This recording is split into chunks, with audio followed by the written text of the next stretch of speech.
All right, we're back. College football in the air. And, of course, next week, this is Pitt-Penn State week, and we're going to see Pitt not make players available throughout the course of the week.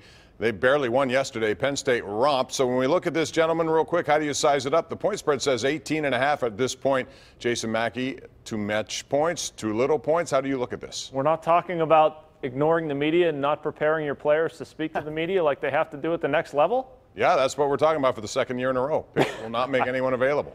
Stunning. I don't know. Maybe we'll get into this or not. I don't see it being a competitive game at all. Like Will talked about, Saquon Barkley, I think, is going to run all over Pitt. What I saw from Pitt in the second half of that Youngstown State game was just flat out awful. I know they looked great for the first half and the first, 3 series they scored on, but I just don't see them having the horses being able to compete with Penn State, not at all. Yeah, exactly. I think you had Penn State who looked great in their opener, and then you got Pitt who, kissed the fire and walked away whistling against Youngstown State. I don't know how they did it at the end, but they managed to hold on. During the game broadcast, Bill Hillgrove said to Bill Osborne, "I'm crediting your rally cap for the win today." Well, Bill Osborne better have a giant, oversized blue and gold sombrero, like, Cinco de Mayo sized for this one, because they're going to need every bit of karma they can to even stay in it with Penn State. Well, I mean, I think offensively there was definitely a bit of possum being played by Pitt yesterday. It looked like a Tecmo Bowl, original Tecmo Bowl playbook, 4 plays, run them over and over and hope you win. Defensively, though, I mean, look, if the running back for Youngstown State can beat the Pitt linebackers on wheel routes, what is Barkley going to do? That would be my main concern. Can they stop them? 18 sounds about right, because I don't think Pitt is as bad as they played yesterday, but Penn State should be the decided favorite, and they probably should win by 2 touchdowns. Yeah, Tim, what we saw yesterday in the first half, Pitt put together 3 long drives, 89 yards, 74-71.